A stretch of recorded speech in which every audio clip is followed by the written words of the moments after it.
இந்து தமிழ் திசை நேயர்கள் அனைவருக்கும் வணக்கம். மக்களவைத் தேர்தல் 2024 முன்னிட்டு பல்வேறு மாநிலங்களின் தேர்தல் கள நிலவரம் குறித்து பார்த்து வருகிறோம்.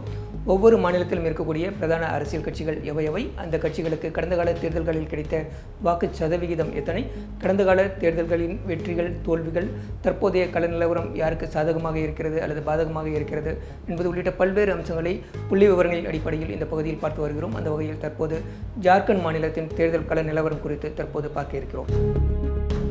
பீகாரின் தெற்கு பகுதியில் அமைந்திருக்கக்கூடிய இந்த நிலப்பகுதி கடந்த 2000 ஆண்டு நவம்பர் 15ஆம் தேதி தனி மாநிலமாக ஜார்க்கண்ட் என்ற பெயரில் உருவாக்கப்பட்டது.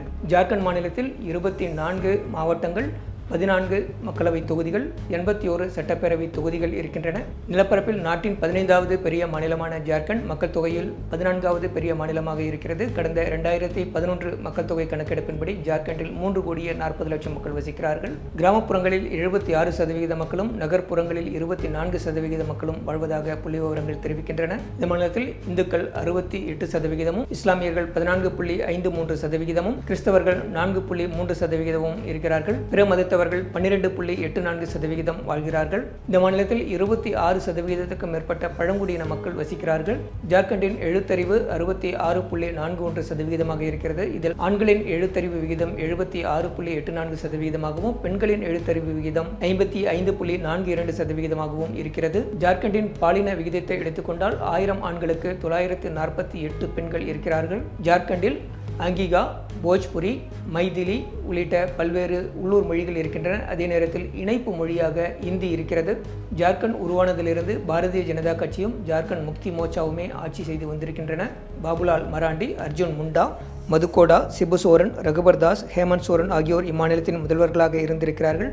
தற்போது சம்பாய் சோரன் மாநிலத்தின் முதல்வராக இருக்கிறார். ஜார்க்கண்டில் 60க்கும் மேற்பட்ட அரசியல் கட்சிகள் இருந்தாலும் பாரதிய ஜனதா கட்சி, ஜார்க்கண்ட் முக்தி மோர்ச்சா, காங்கிரஸ், அனைத்து ஜார்க்கண்ட் மாணவர் கூட்டமைப்பு, ஜார்க்கண்ட் விகாஸ் மோர்ச்சா ஆகிய கட்சிகளே பிரதான அரசியல் சக்திகளாக இருக்கின்றன. ஜார்க்கண்டின் தற்போதைய கள நிலவரம் குறித்து பார்ப்பதற்கு முன்பாக கடந்த சில தேர்தல்களின் முடிவுகள் குறித்து தற்போது பார்ப்போம். கடந்த 2014ஆம் ஆண்டு நடைபெற்ற மக்களவைத் தேர்தலின் போது பாரதிய ஜனதா கட்சி மொத்தமுள்ள 14 மக்களவை தொகுதிகளில் 40.71% வாக்குகளுடன் 12 தொகுதிகளில் வெற்றி பெற்றது. 9.42% வாக்குகளை பெற்ற ஜார்க்கண்ட் முக்தி மோர்ச்சா கட்சி 2 தொகுதிகளில் வெற்றி பெற்றது. 13.48% வாக்குகளை பெற்ற போதிலும் காங்கிரஸ் கட்சி ஒரு தொகுதியிலும் வெற்றி பெறவில்லை. 2014 நடைபெற்ற மக்களவை தேர்தலை அடுத்து அதே ஆண்டில் நடைபெற்ற சட்டப்பேரவை தேர்தல் முடிவுகள் குறித்து தற்போது பார்க்கலாம். இந்த தேர்தலின் போதும் பாரதிய ஜனதா கட்சியும் ஜார்க்கண்ட் முக்தி மோர்ச்சாவும் காங்கிரசும் தனித்தனியாக களம் கண்டன.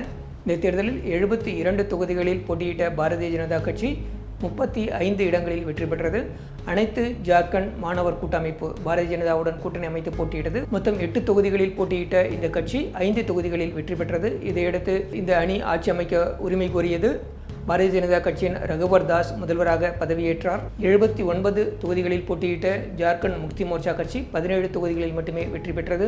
62 தொகுதிகளில் போட்டியிட்ட காங்கிரஸ் கட்சி 6 சட்டமன்ற தொகுதிகளில் வெற்றி பெற்றது. 73 தொகுதிகளில் போட்டியிட்ட ஜார்க்கண்ட் விகாஸ் மோர்ச்சா கட்சி 8 தொகுதிகளில் வெற்றி பெற்றது. அடுத்ததாக 2019 மக்களவைத் தேர்தல் முடிவுகள் குறித்து பார்க்கலாம். இந்த தேர்தலின் போது பாரதிய ஜனதா கட்சியும் அனைத்து ஜார்க்கண்ட் மாணவர் கூட்டமைப்பும் சேர்ந்து போட்டியிட்டன. பாரதிய ஜனதா கட்சி மொத்தமுள்ள 14 மக்களவை தொகுதிகளில் 13இல் போட்டியிட்டது. அதன் கூட்டணி கட்சியான அனைத்து ஜார்க்கண்ட் மாணவர் கூட்டமைப்பு ஒரு தொகுதியில் போட்டியிட்டது. எதிர்த்தரப்பில் காங்கிரஸ் கட்சி, ஜார்க்கண்ட் முக்தி மோர்ச்சா, ஜார்க்கண்ட் விகாஸ் மோர்ச்சா, ராஷ்டிரிய ஜனதா தளம் ஆகியவை கூட்டணி அமைத்து போட்டியிட்டன. இந்த தேர்தலில் 51.6% வாக்குகளை பெற்ற பாரதிய ஜனதா கட்சி 11 மக்களவை தொகுதிகளில் வெற்றி பெற்றது. அதன் கூட்டணி கட்சியான அனைத்து ஜார்க்கண்ட் மாணவர் கூட்டமைப்பு ஒரு தொகுதியில் வெற்றி பெற்றது. இந்த தேர்தலில் 16% வாக்குகளை பெற்ற காங்கிரஸ் கட்சி ஒரு தொகுதியிலும், 12% வாக்குகளை பெற்ற ஜார்க்கண்ட் முக்தி மோர்ச்சா ஒரு தொகுதியிலும் வெற்றி பெற்றன. அடுத்ததாக 2019ஆம் ஆண்டு நடைபெற்ற சட்டப்பேரவை தேர்தல் முடிவுகள் குறித்து தற்போது பார்க்கலாம். இந்த தேர்தலின் போது ஜார்க்கண்ட் முக்தி மோர்ச்சா, காங்கிரஸ், ராஷ்டிரிய ஜனதா தளம் ஆகியவை கூட்டணி அமைத்து போட்டியிட்டன. ஜார்க்கண்ட் முக்தி மோர்ச்சா கட்சி 43 சட்டப்பேரவை தொகுதிகளிலும், காங்கிரஸ் கட்சி 31 சட்டப்பேரவை தொகுதிகளிலும், ராஷ்டிரிய ஜனதா தளம் 7 சட்டப்பேரவை தொகுதிகளிலும் போட்டியிட்டன. பாரதிய ஜனதா கட்சி தனித்து போட்டியிட்டது. மொத்தமுள்ள 81 சட்டப்பேரவை தொகுதிகளில் 79 இடங்களில் அக்கட்சி போட்டியிட்டது. இந்த தேர்தலில் ஜார்க்கண்ட் முக்தி மோர்ச்சா கட்சி 30 சட்டப்பேரவை தொகுதிகளிலும், காங்கிரஸ் கட்சி 16 சட்டப்பேரவை தொகுதிகளிலும், ராஷ்டிரிய ஜனதா தளம் ஒரு தொகுதியிலும் தொகுதிகளிலும் வெற்றி பெற்றன. இந்த கூட்டணி பெரும்பான்மை பெற்றதை அடுத்து ஜார்க்கண்ட் முக்தி மோர்ச்சா கட்சியின் தலைவரான ஹேமந்த் சோரன் முதல்வராக பதவியேற்றார். பாரதிய ஜனதா கட்சி 25 சட்டப்பேரவை தொகுதிகளில் வெற்றி பெற்றது. ஜார்க்கண்ட் விகாஸ் மோர்ச்சா கட்சி 3 தொகுதிகளில் வெற்றி பெற்றது. அனைத்து ஜார்க்கண்ட் மாணவர் கூட்டமைப்பு 2 தொகுதிகளில் வெற்றி பெற்றது. இந்நிலையில் தற்போதைய மக்களவைத் தேர்தல் ஜார்க்கண்டில் 4 கட்டங்களாக நடைபெற இருக்கிறது. மே 13ஆம் தேதி 4 தொகுதிகளுக்கும், மே 20ஆம் தேதி 3 தொகுதிகளுக்கும், மே 25ஆம் தேதி 4 தொகுதிகளுக்கும், ஜூன் 1ஆம் தேதி 3 தொகுதிகளுக்கும் தேர்தல் நடைபெறும் என்று தேர்தல் ஆணையம் அறிவித்திருக்கிறது. இந்த தேர்தலில் பாரதிய ஜனதா கட்சி தலைமையிலான தேசிய ஜனநாயக கூட்டணி ஒரு அணியாகவும், காங்கிரஸ் தலைமையில் இந்தியா அணி ஒரு அணியாகவும் போட்டியிடுகின்றன. பாரதிய ஜனதா கட்சி 13 மக்களவை தொகுதிகளிலும், அதன் கூட்டணி கட்சியான அனைத்து ஜார்க்கண்ட் மாணவர் கூட்டமைப்பு ஒரு தொகுதியிலும் போட்டியிடுகிறது. இந்தியா அணி சார்பில் காங்கிரஸ் கட்சி 7 மக்களவை தொகுதிகளில் போட்டியிடுகிறது. ஜார்க்கண்ட் முக்தி மோர்ச்சா 5 மக்களவை தொகுதிகளில் போட்டியிடுகிறது. ராஷ்டிரிய ஜனதா தளம் ஒரு மக்களவை தொகுதியிலும், CPIML ஒரு மக்களவை தொகுதியிலும் போட்டியிடுகின்றன.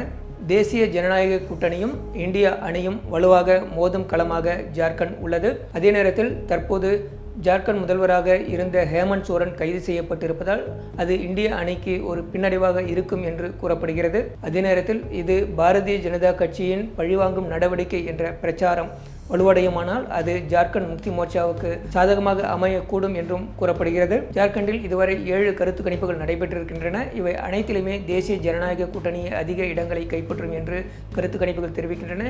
இந்த கூட்டணி குறைந்தபட்சம் 9 தொகுதிகளிலும் அதிகபட்சம் 13 தொகுதிகளிலும் வெற்றி பெறும் என்று கருத்து கணிப்புகள் தெரிவிக்கின்றன. இந்திய அணி அதிகபட்சம் 5 தொகுதிகளில் வெற்றி பெறுவதற்கான வாய்ப்பு இருப்பதாக கருத்து கணிப்புகள் தெரிவித்திருக்கின்றன.